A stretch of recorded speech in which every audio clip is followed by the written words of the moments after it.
স্বামী চেতনানন্দ সংকলিত মাতৃদর্শন বইটি থেকে আমি শ্রীমতী শৈলবালা মান্নার একটি রচনা পাঠ করছি।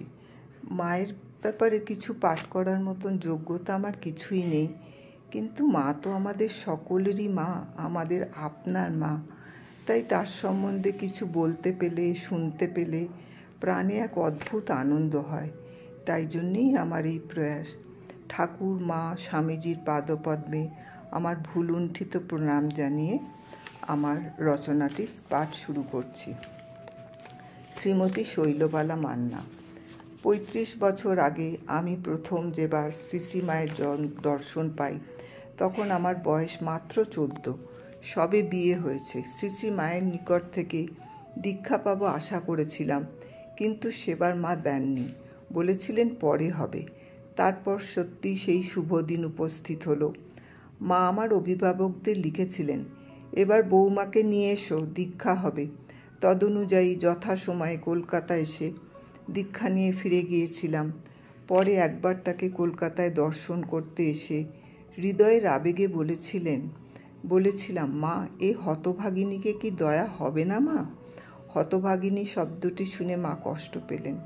বললেন, আচ্ছা বলো দিকিনি, তোমার বাপের বাড়িতে তো অনেকেই আছেন, শ্বশুর বাড়িতেও কত লোক রয়েছেন, কিন্তু তাদের কয়জন ঠাকুরের পদাশ্রয়ে আসতে পেরেছেন?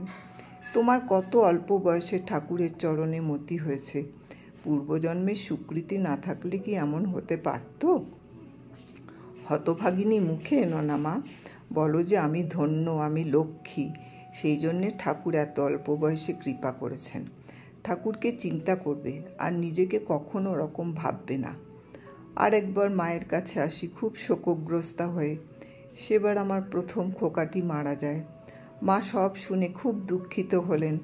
সান্ত্বনা দিয়ে বললেন, দুঃখ করো না বৌমা, ও একজন ভক্ত তোমার পেটে এসেছিল, বেশি দিন তো ওর পৃথিবীতে থাকার কথা নয়, তাই চলে গেল। আর একবার কলকাতায় মায়ের কাছে এসেছি, আবেগ ভরে তার শ্রীপাদপদ্ম সেবা করছি। গোলাপ মা একটু পরে সেখানে এসেছেন। দেখে হেসে বললেন, বৌমা, তুমি যদি একাই মায়ের সমস্ত পায়ের ধুলো নিয়ে যাও তো আমাদের জন্য কি থাকবে? মা শুনে খুব হেসে উঠলেন। বললেন, না গো, বৌমাটি বেশ ভক্তিমতী, আহা করুক, অল্প বয়সে ভালো মতিগতি হয়েছে। ঠাকুরের পাদপদ্মে অচলা ভক্তি হোক। জয় মা, জয় মা, জয় মা।